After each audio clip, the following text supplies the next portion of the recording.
Well, welcome to Chapter Three's lecture. Let's start on page 68 of your book. And the objective of this chapter, and I should start at the beginning here, is basic cost management concepts. And some of the topics we'll cover, the objectives are to understand some just basic concepts of cost. And so we're going to talk about a lot of concepts and definitions around cost, what a cost driver is, and how costs are affected by activity, volume, the structure of costs, and executional levels of cost. We'll talk about product and service costing, basically how much does it cost to make something or do something. We'll talk about how costs flow through an accounting system, and we'll look at the basics of an income statement for a manufacturing company and a merchandising company. And so there's lots of definitions on page 68, and just understand what these basic definitions are. Possibly a question on the quiz I'll give you, possibly on the test that we'll have for the class also, or for this particular chapter. So just be ready that you understand what these are. A cost is incurred when a firm uses a resource for some purpose. So imagine a cost that you incur at your place of employment. USF is incurring a cost by delivering this class to you.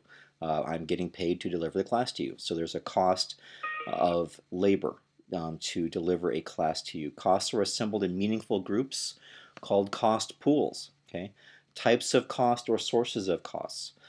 Costs, if we organize them and look at them a certain way, it helps us understand them. It's always good to know what makes costs happen. It's good to know how costs behave. Where they come from, okay, things like that. So labor would be an example of a cost pool potentially. A cost driver is something that will affect the level of change in total cost. Okay, so a cost driver is something that makes a cost happen. Possibly the act of registering for a class. The act of taking a class could be a cost driver. The number of semester hours delivered could potentially be some kind of a cost driver for USF. A cost object is anything that we assign a cost to. Okay, so for a manufacturer, it could be a product. For a service company, obviously it would be a service. For USF, it could be the service of delivering a class. Think of services that you pay for. So what's it cost to deliver the service of fixing a vehicle or doing some kind of a service job to fix a vehicle? A cost object could be a customer. The number of customers that a company has could definitely drive cost, we would imagine that. Or some activity happening within the company. As that activity happens, cost is incurred. Okay, so we're always trying to allocate or measure cost based on these types of things. Okay, for management purposes, so we can understand cost and manage them and be as efficient as possible in how we manage the company. So product to service costing, cost assignment here, the process of assigning cost to cost pools, or from cost pools to cost objects. Okay, so allocating costs that are being captured, and then we have this big pool of costs that we have been accumulating, and then we need to allocate them to something. Okay, that's really what they're talking about here. And so direct and indirect, I'm sure everybody's heard of direct or indirect.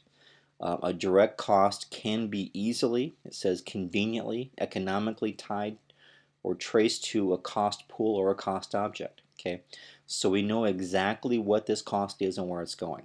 Okay, there's not many like that, unfortunately. Most are indirect, cannot be traced conveniently or easily, that's what they mean by economically, to a cost pool or a cost object. Because indirect cost cannot be traced, assignments made through the use of a cost driver, which is a cost allocation. So a driver of activity, and we can measure these drivers of activity and use those to allocate cost to a cost object. Okay, and cost drivers are called allocation bases. So we're going to do a lot of allocations of costs. We'll accumulate them in these pools, and then we'll allocate them based on these activities or cost drivers, and then assign them to something. That's what most costs are treated like. And let me give you an example of this. And if you were in the classroom, we would all be sitting at tables. Um, let's just imagine that they're very simple tables. They're made of wood and nails and glue, okay, and maybe some varnish also. We'll keep it simple.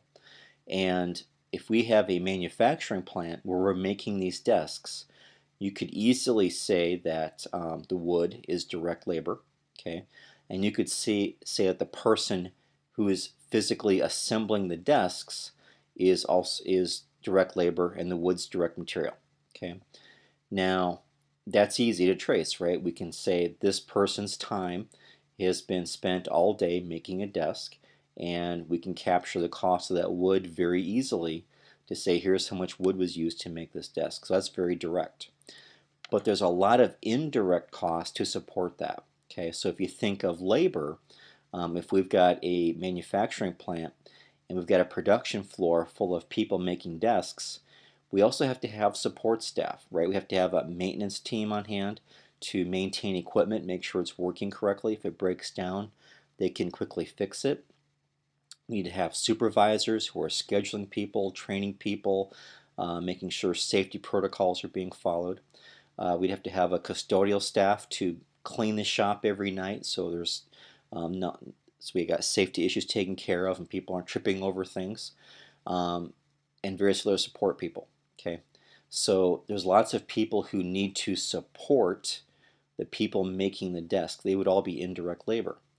When it comes to making a desk, that wood's probably the vast majority of the cost of direct materials, but I mentioned that there might be nails and glue and varnish or stain also.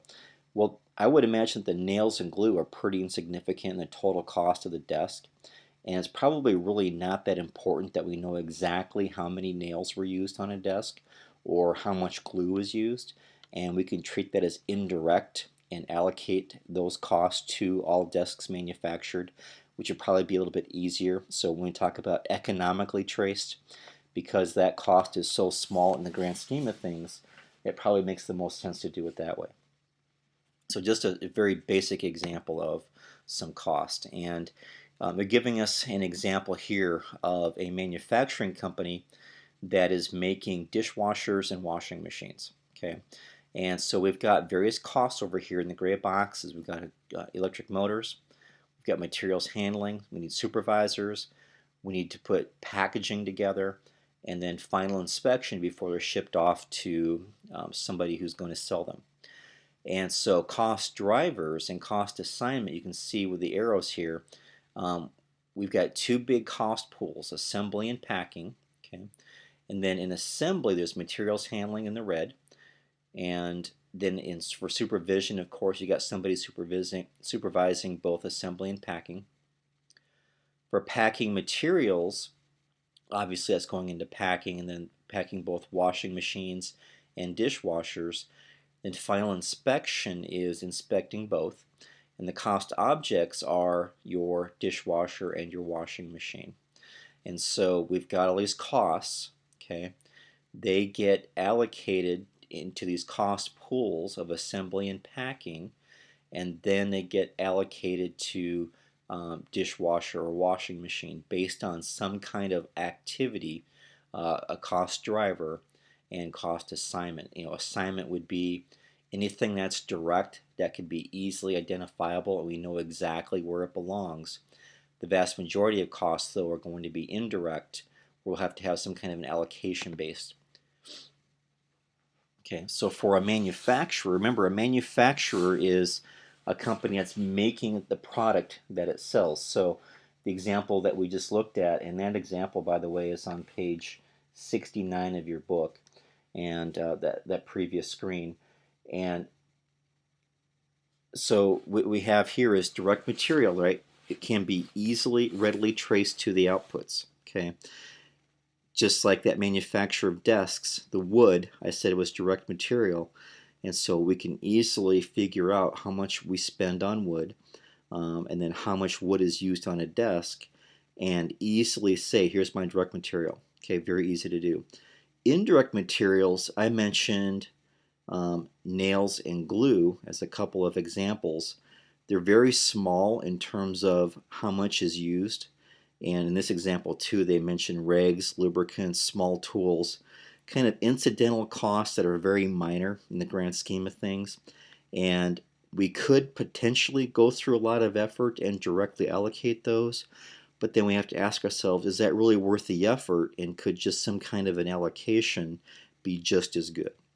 Direct labor then, easily traced to the output. So the person physically manufacturing my desk, that person's direct labor. I know what this person's doing. Indirect is everybody else, okay? Anybody supporting the manufacturing process. So a maintenance staff, a custodial staff, supervisors, who are all needed and have necessary functions, but they're not physically making desks, and you cannot say that their time belongs to a specific output. Okay, so all indirect costs, indirect materials, indirect labors, and anything else is what they call overhead. Okay, factory overhead or indirect manufacturing costs, you'll hear different names for it. Another way to say it is that you have prime cost and conversion cost. Okay, so direct materials, direct labor, and overhead are often condensed even further as prime and conversion. Prime being anything that's direct, conversion being everything else. Okay, direct materials, direct labor is prime, and then conversion cost is just another way to look at it, direct labor and overhead. Okay, so just different companies kind of look at these different ways depending on how their cost accounting system is set up. Okay, so a lot of this class too is how do costs behave, and cost behavior, cost drivers kind of go together. Cost drivers provide two roles to management accounting: assigning costs. Okay, so all these different costs that we have in our manufacturing process or service company, whatever it is, and then we assign them to cost objects. So a product we manufacture, a service that we deliver, and then explaining this cost behavior, how costs change based on cost drivers changing. Okay, and if we can understand that if we incur these activities and this number of activities, we'll incur X dollars of cost. If we can understand that, that makes management happy. Okay, because if we can understand exactly what it costs to make something, deliver a service, and we've got it refined down to the various steps and what each step will cost, those are our cost drivers, management's very happy about that. Okay, so the cost drivers we have, you can see the four examples right there. And they start to talk about, in your book, page 70, they talk about direct and indirect materials and direct and indirect labor. And then they start to talk about cost behaviors and cost drivers on page 71. And then there's some more information there about prime cost and conversion cost also. So there's your four right there: activity, volume, structural, executional. Okay, let's look at each one of those in just a little bit more detail. Okay, so activity-based costs are developed at a detailed level of operation. Okay, and so what that means is we know every little detail, every little step it takes to accomplish a process, a task, to manufacture something, to deliver a service. They give you a really good example of that on the top of page 72, and you can see that they're looking at how a bank will look at activities and cost drivers and the various activities that a bank is providing, ATM services, cashiering services, opening and closing customer accounts, just to name a few. And the cost drivers, in other words, the things we have to measure and capture in order to use activity-based costing to allocate costs to those specific activities. So just be aware of that one. Volume-based relates to the amount of quantity produced or quantity of service provided. Okay, and so what they're saying is the more services provided, the more amounts produced, means that these will go higher. Okay, and then I talk about linear relationship is a direct. It's a direct of this service is provided or this product is produced. These costs will be incurred and go up. Fixed cost, variable cost, mixed cost, step cost. A lot of these definitions are on pages 73 and a little bit on 74. A fixed cost never changes. Okay, the portion of total cost that does not change with output. It's always the same. Typically, some prime examples of fixed costs are insurance. If we have a manufacturing facility or an office building, whatever it is, it needs to be insured. And if we have one customer or 1,000 customers, our insurance is the same. If we make one desk or 1,000 desks, our insurance is the same. Another way to look at that would be just the cost of rent or a mortgage payment or a lease on a property is typically a fixed cost. If we're going to take out a mortgage on a manufacturing facility and we've got a 30-year mortgage, basically our payment's locked in for the next 30 years. That's a fixed cost. Okay. Variable cost changes with each quantity of a cost driver. Okay.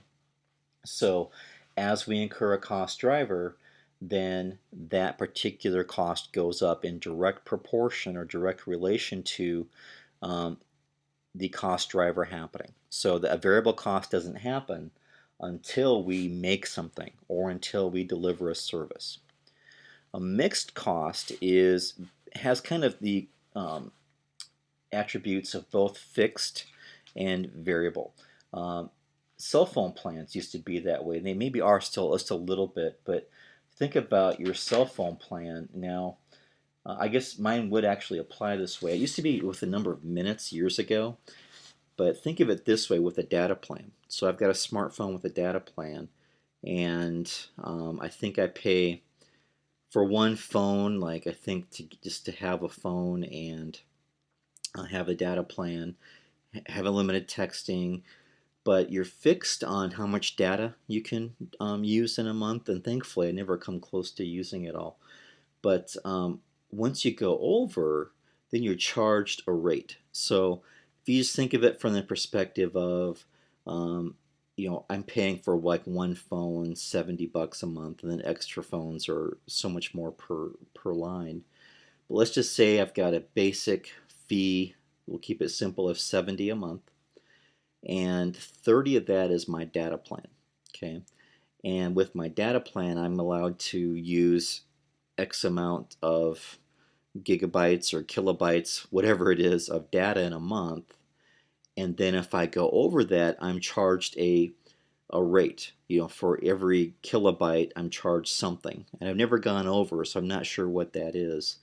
But that would be an example of possibly a mixed cost where I've got a fixed cost of 30 a month, but then if I go over and above that, then I've got more of a variable cost. So mixed is I've got a fixed base, and then I've got a variable component that only goes up based on incurring data usage at a certain level above what I'm allowed for in that fixed portion. Okay. A step cost also is a cost that varies, but does so in steps. It's not a straight linear line that might be like a 45-degree angle line starting low and finishing high. It's more of a stair step where we go up and then we incur a new level of cost, and we go up again, incur a new level of cost, and so on. And they show us some graphs, and that's probably the best way to look at those, is just to look at a graph, and you see a couple on the top of page 74. Visually, that probably makes a little bit more sense. So cost drivers continued, some structural cost drivers. Those kinds of cost drivers facilitate strategic decision making, okay, which is very important because they involve things that have very long-term effects. Okay, so scale. How big should we build something? How much technology should we invest in? Experience, technology, complexity, considered in hopes of improving competitive position.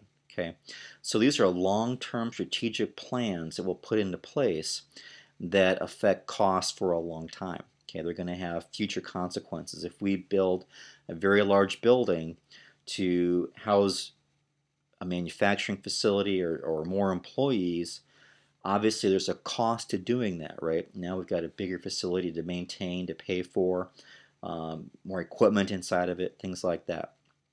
If we're going to make a large investment in technology, the question would be, why would we do that? Is it going to give us an advantage over our competition? Will it give us a leg up? Will that investment allow costs to come down and allow our product to be more competitive in the market? Those are the kinds of things you think about with structural.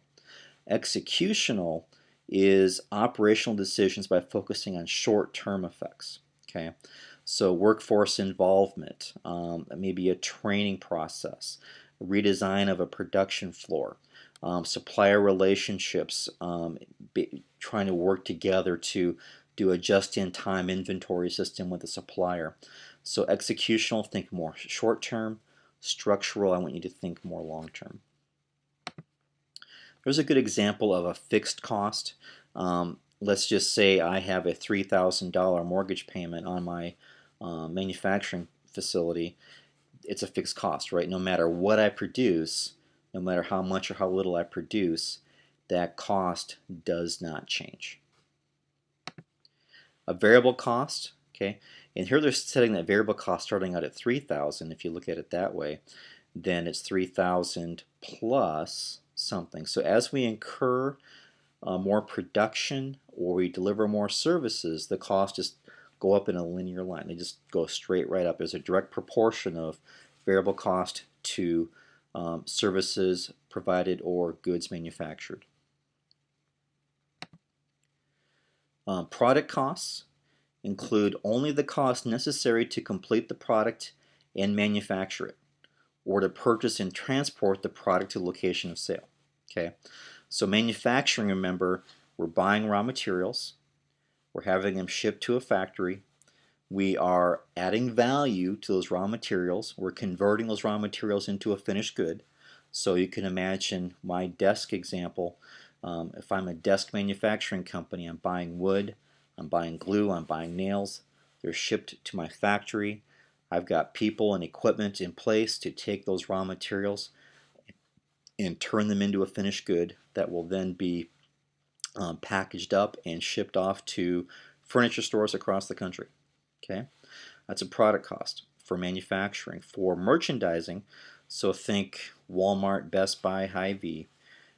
They are buying inventory. They're not making anything. They're buying inventory from suppliers who puts them in trucks, ships them to the store directly or to a warehouse, and then they get shipped to the store eventually.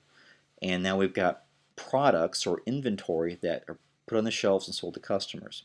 So notice for merchandisers, that cost includes transportation. Okay, so if the merchandiser has to pay to have something transported to its stores or to a warehouse, then that is included in the product cost.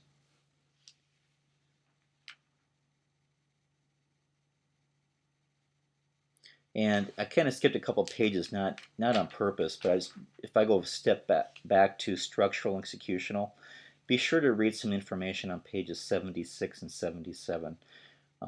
That would be important to look at also. And then in terms of product and service costing concepts, that's on page 78.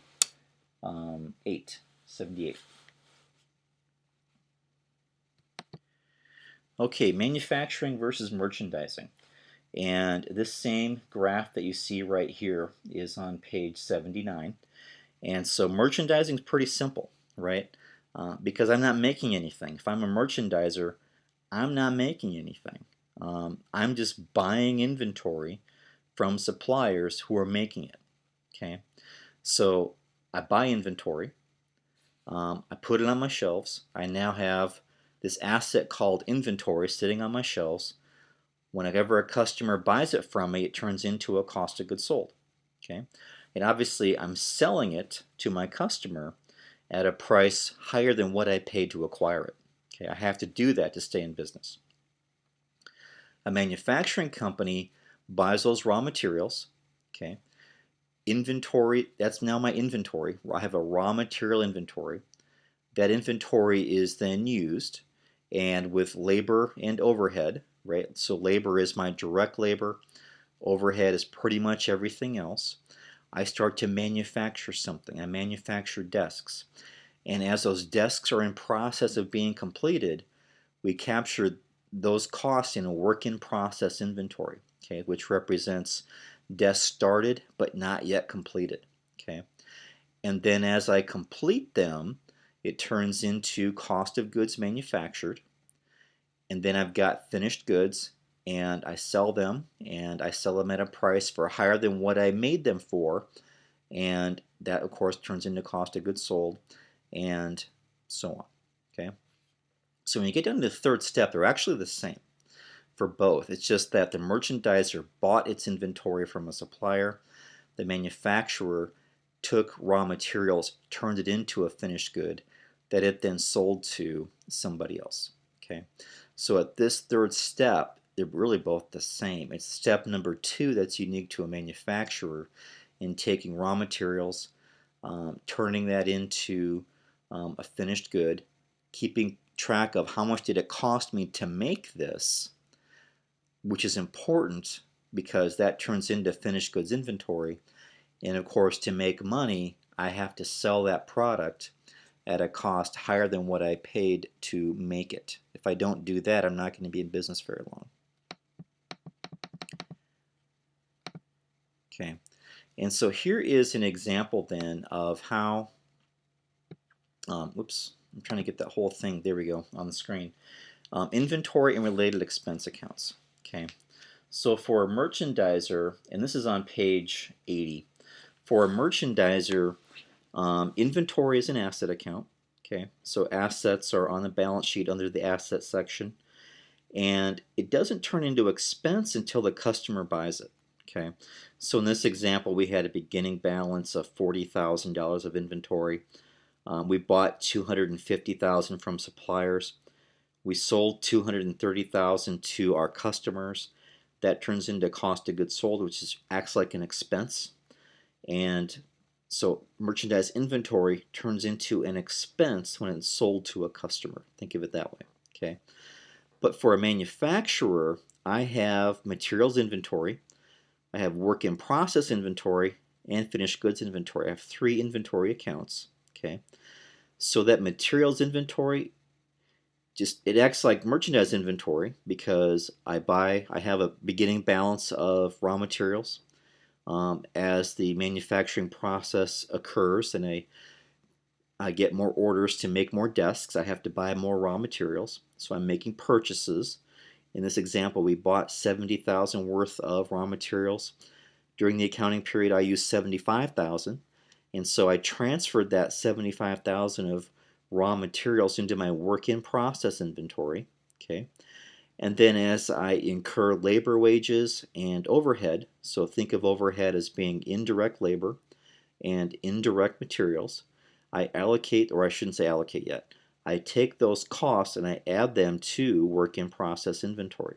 Okay, so work in process inventory at this point in time includes my direct materials, it includes my direct labor, and the overhead is everything else. Okay, and I'm tracking that. I'm adding that to my work in process as I incur those costs. Okay, I finish a run of desks, and I take the cost that I've accumulated of those desks, and I take it out of work in process inventory, and I add it to finished goods inventory. Okay, so I have a beginning finished goods. I add more to it. I sell an order of desks to a customer, maybe a furniture store or a office supply store, and so I take that finished good out of inventory at 210 and turn it into cost of goods sold for 210. Okay. Now I'm not using the terms debits and credits or T accounts or anything like that. That's what these are. I don't want to overwhelm you with too much terminology, but that's the process. So merchandiser is much simpler, I'll have to admit. Okay, and then I want you to take a look at page 82. I'm sorry, page 82, and you can see what they call a statement of cost of goods manufactured. And that's taking that same information that we looked at here in this way, and it's basically then summarizing this information to say, let's organize our cost of goods manufactured between several categories. They have a direct materials category, so we're computing direct materials used. We then add to that direct labor. We then add to that factory overhead, and then we add to that beginning work in process. That gives us total costs that have flown through our accounting cycle or the accounting system during the month or the year, and then we subtract ending work in process to get the cost of goods manufactured. Okay, and it's 215,000, and that's that 215 that you see here transferred out of work in process and dumped into finished goods. So a good exercise would be to take this PowerPoint here, or what's on page, same thing as on page 80, and just kind of see how the numbers relate to the cost of goods manufactured on page 82, because the numbers are the same.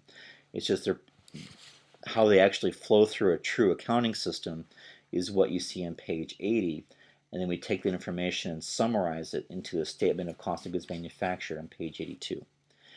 And then beneath that you see an income statement. And if you don't know what an income statement is, it's basically showing us profitability, revenues earned minus all expenses incurred. So that includes cost of goods sold, and then what they call selling and administrative expenses, or general expenses would be another word for it also. And then we get to our operating income. Now that's before taxes and things like that. So revenues minus cost of goods manufactured gives us a gross margin, basically the markup. By how much more did we sell our products than what it cost to make them. And in the manufacturing example, that was 90,000. And then we subtract from that expenses, selling and general administrative expenses. So those are expenses that we incur for offices, salespeople, executive salaries, accountants, HR, basically people that need to be around and they definitely have a function. They're just in no way associated with manufacturing the product. Okay, so just other expenses.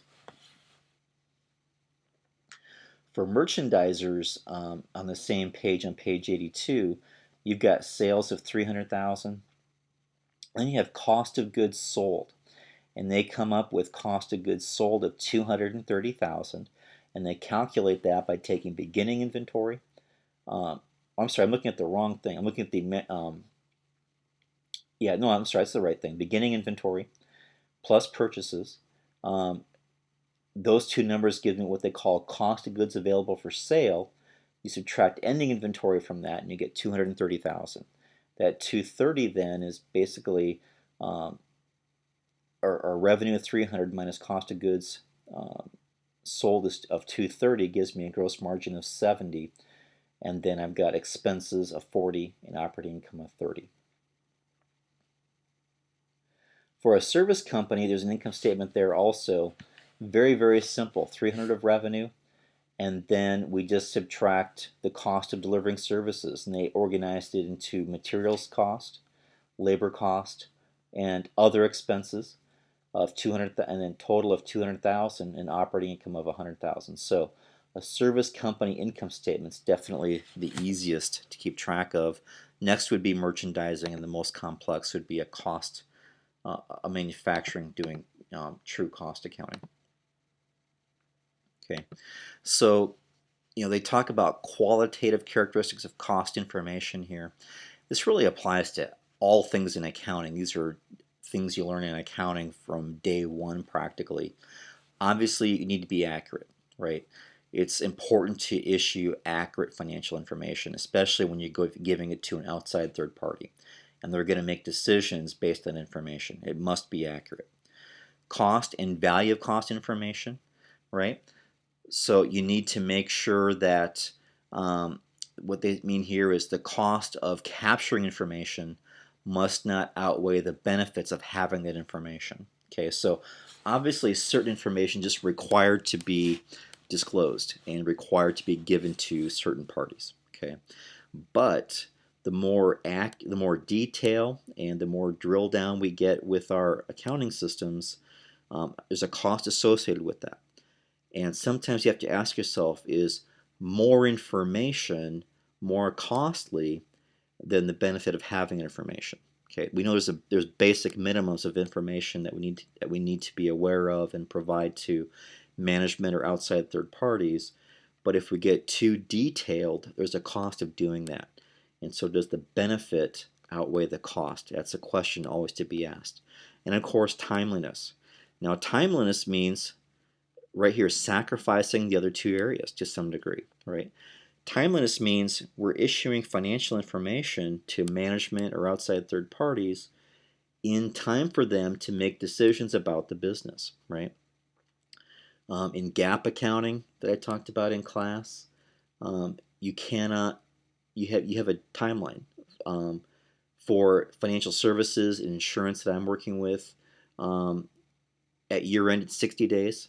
On quarters it's 45 days. Now, management knows the basic numbers way before that. I mean, basically by day 10, management, from my experience, is normally pretty much knows here's where we're at. It has a pretty good idea. It's just because of the volume and the extra information that's needed to give to outside third parties, that's what takes the extra time.